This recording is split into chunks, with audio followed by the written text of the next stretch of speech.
Assalamualaikum warahmatullahi wabarakatuh. Perkenalkan, nama saya Riko Komarandingrat dari channel Riko Creator. Di sini saya membuat suatu program aplikasi, yaitu daftar mahasiswa SMK. Dan sini saya menggunakan PHP dan juga saya menggunakan MySQL dan juga CodeIgnitier.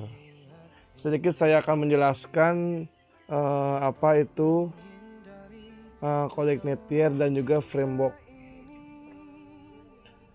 Yang pertama,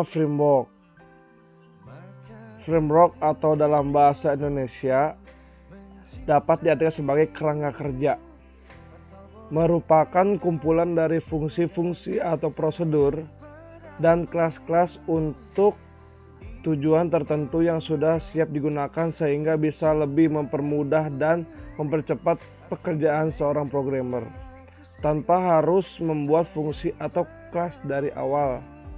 Alasannya nih, mengapa menggunakan framework? Pasti kita nanya kenapa sih kok ada frameworknya. Jadi di sini mempercepat dan mempermudah pembangunan sebuah aplikasi web. Yang kedua, relatif memudahkan dalam proses maintenance karena sudah ada pola tertentu dalam sebuah framework dengan syarat programmer mengikuti pola standar yang ada. Yang ketiga, umumnya framework menyediakan fasilitas-fasilitas yang umum dipakai sehingga kita tidak perlu membangun dari awal. Misalnya, validasi, ORM, pagination, multiple database. Yang terakhir, lebih bebas dalam pengembangan jika dibandingkan CMS. Nah, yang selanjutnya, apa sih yang disebut dengan CodeIgnitier? Jelasin ya, CodeIgnitier adalah sebuah web application network yang bersifat open source yang digunakan untuk membangun aplikasi PHP dinamis. CodeIgnitier menjadi sebuah framework PHP dengan model MVC. Apa itu MVC? Yaitu model View Controller untuk membangun website dinamis dengan menggunakan PHP yang dapat mempercepat pengembangan untuk membangun sebuah aplikasi web selain ringan dan cepat. CodeIgnitier juga memiliki dokumentasi yang super lengkap disertai dengan contoh implementasi kodenya. Dokumentasi yang lengkap inilah yang menjadi salah satu alasan kuat mengapa banyak orang memilih CodeIgnitier sebagai framework pilihannya. Karena kelebihan-kelebihan yang dimiliki oleh CodeIgnitier, pembuatan PHP, Rasmus Ledorf memuji CodeIgnitier di Frostcon Agustus 2018 dengan mengatakan bahwa dia menyukai CodeIgnitier karena it is faster, lighter, and the less like a framework. Ya, artinya cari aja lah di translate. Oke, itu sedikit saya bisa jelaskan. Lebih detailnya lagi kalian bisa searching di Google dan baca-baca di Google.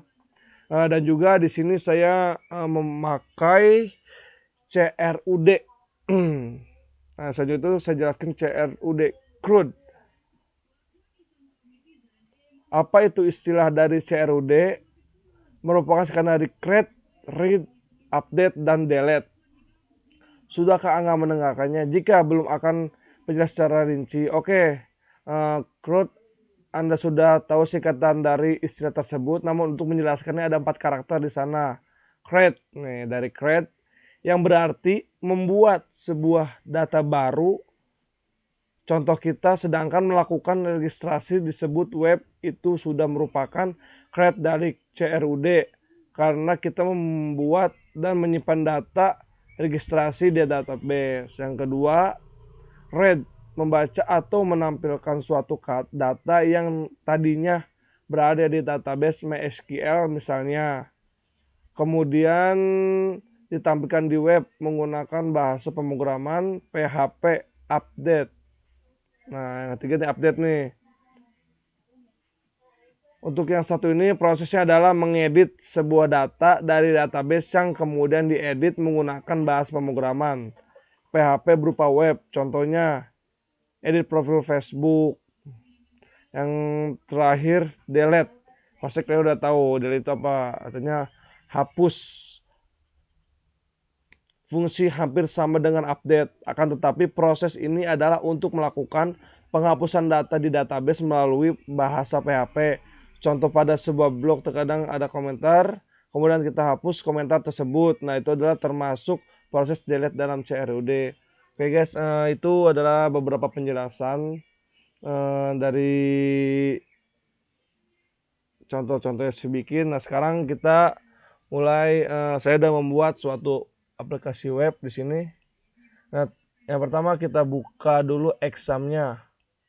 Exam ini untuk menjalankan suatu database. Jadi kalau kita belum aktifin examnya, web kita nggak bakal bisa kebaca di dalam database itu. Nanti di dalam exam ini ada, nah ada beberapa ini, ada Apache dan MySQL. Kita klik start,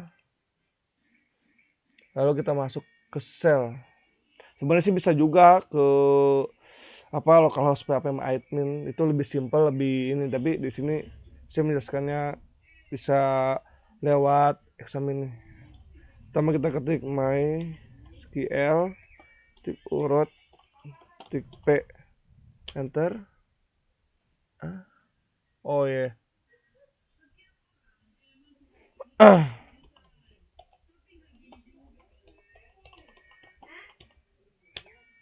oke, enter.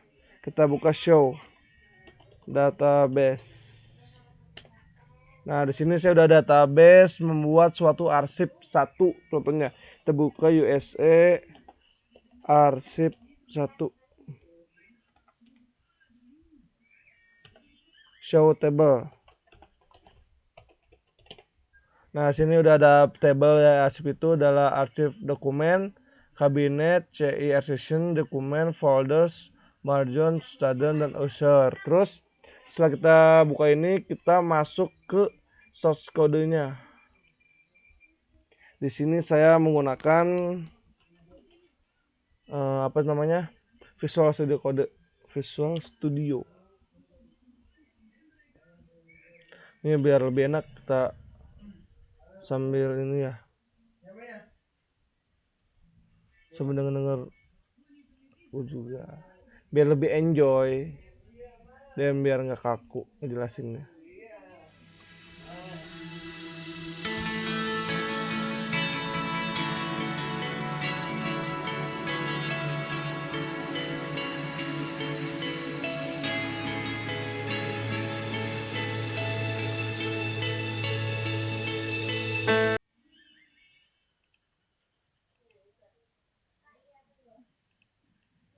Malah lemot lagi.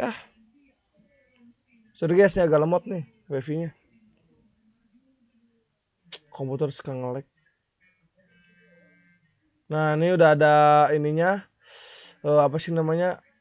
Udah ada source code dari folder arsip ini ya.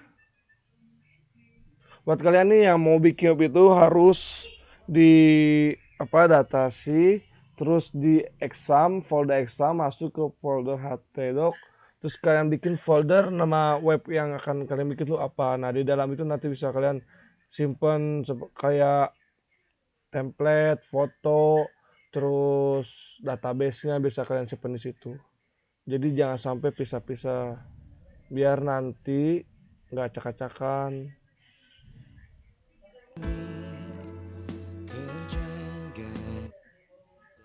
Gak apa-apa ya, sambil musik ya. Nah, terus di sini udah saya buat juga beberapa ininya ya, beberapa data-datanya.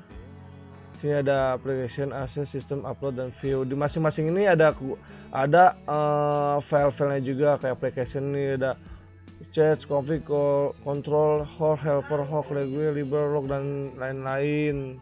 Di sini juga ada juga nih, ini codingannya. Oke, biar mempersingkat waktu, Kita langsung ke webnya aja ya.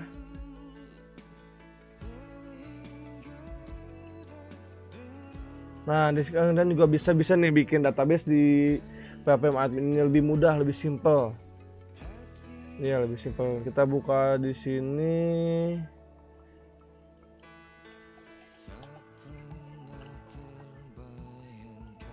Enggak lemot emang nih.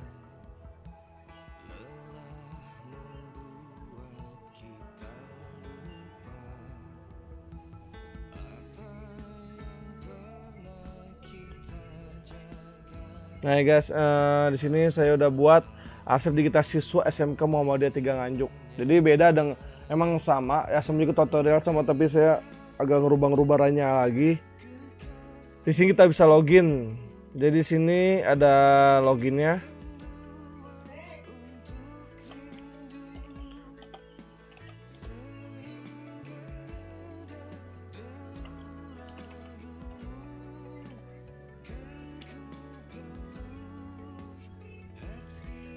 Oke, berhasil masuk, dia otomatis masuk ke ininya.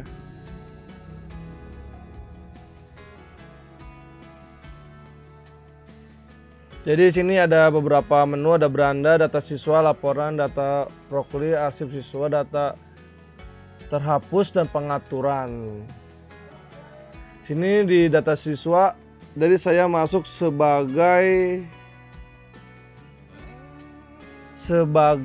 user. Ini data-data siswa yang sudah terdaftar. Nanti kita bisa praktekin update-nya ya. Update-nya, delete-nya, terus create-nya, kita bisa ini COD-nya. Saya jelasin di sini dulu. Ini ada laporan, data profil, arsip siswa. Nanti di sini ada data-data yang terhapus nih, data siswa apa yang kita hapus. Di sini ada manajemen user. Oh ya, dan di sini juga di manajemen user tuh kayak kita mau bikin user baru.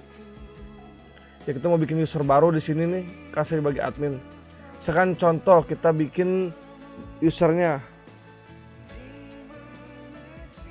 misalkan Nita, terus dengan password nita.com.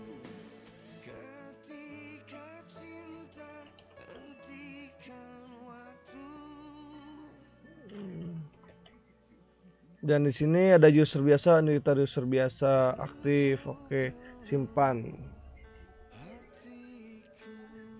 Oh, namanya.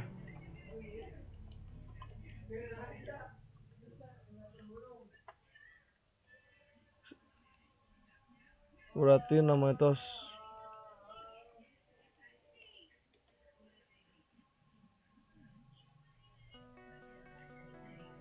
tak, gitu aja deh. Oke, berhasil. Jangan di save. Nah, sekarang kita keluar. Saya kan sebagai admin, ini kita keluar dia biar sebagai usernya.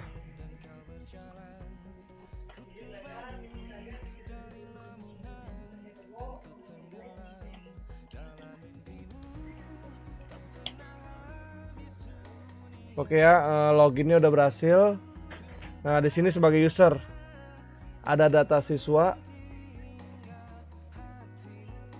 ada laporan, ini juga data terhapus. Nah, kita bikin data siswanya nih. Delete-nya kita coba lihatnya. Sini saya ngapus nama Bayu M, kita hapus. Kita ubah dulu deh, daripada kita ubah dulu. Kita ubah dulu, kita upgrade. Misalkan dia namanya Muhammad Bayu. Oke, nah Muhammad Bayu, karena di sini nggak ada file-file ya, ini sebagai contoh aja. Sebagai contoh, kita langsung kurang datanya, kita simpan. Nah, ini dia udah masuk Muhammad Bayu. Dan ini bisa di delete, kita delete. Oh, apa kita lihat dulu. Nah, di sini nanti jadi siswa yang udah daftar tuh nanti di sini udah ada fotonya, nama-namanya. Ini dia kurang paketannya gitu. Nah, sekarang di sini juga ada bisa ngeprint. Jadi kan kita tuh bisa ngeprint kayak contohnya di ruang puskom. Kalau kita mau ngelihat hasil UAS apa gimana, kita pasti ngeprint. Sini ada printan dan juga lengkapi data, kayak data-data yang belum lengkap bisa kita lengkapi. Dan ini kita kembali aja. Dan di sini kita hapus Muhammad Bayunya. Oke. Nah, ini dia udah otomatis kehapus. Kita lihat data terhapus, data siswa yang dihapus siapa aja. Nah, ini ada data-data siswa yang dihapus. Nanti bisa dikembaliin lagi. Kita coba sekarang yang ininya ya, yang apa? Adminnya aja.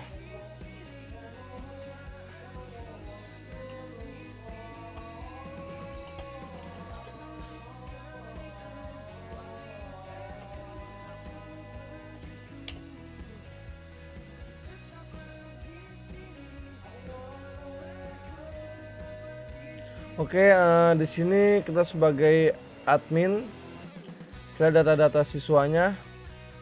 Ini ada tambah, bisa tambah siswa.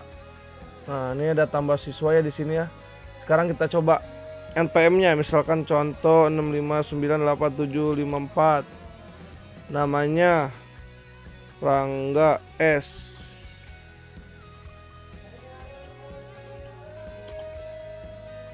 Rangga S, dia lahir misalkan tanggal 29 Januari 2020. Jenis kelaminnya laki-laki. Dia mau ngambil kelas apa nih dia sekarang nih? Misalkan dia mau ambil kelas inilah. Program kalian, nah program apa yang diambil? Misalkan dia mau multimedia. Termasuk 2018. Nah, ini nanti kalau udah ada fotonya, misalnya contohnya kayak gini ya. Kita ambil foto dulu, contohnya foto yang ada di sini. Fotonya di sini nih. Nah, ini udah ada fotonya misalkan.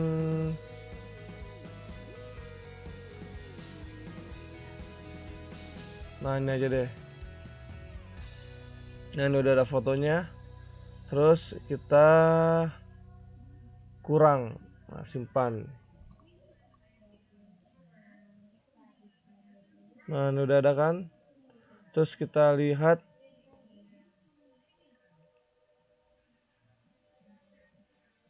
Nah, ini ada data-data siswanya juga. Data siswa, apa data-data prodi yang mau diambil. Ini laporannya. Bisa laporan pilih kelas. Program kalian nih. Oh ini jadi ini di sini tuh rekapan misalkan kayak tadi ya, multimedia kelas ini. Terus dia kurang kita pilihkan. Nah, di sini ada punya saya nih. Ada Rangga S. Nah, ininya belum lengkap dia. Belum lengkap semua.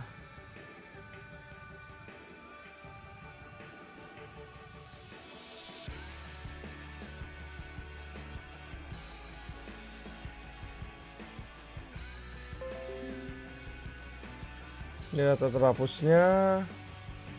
Nah, siswanya.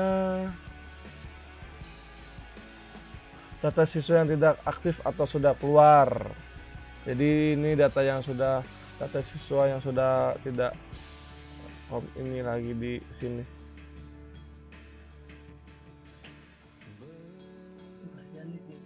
Ini laporan data siswa. Kita mau nampilin ini nih. Lihat. Nah, di sini fotonya ganteng ya.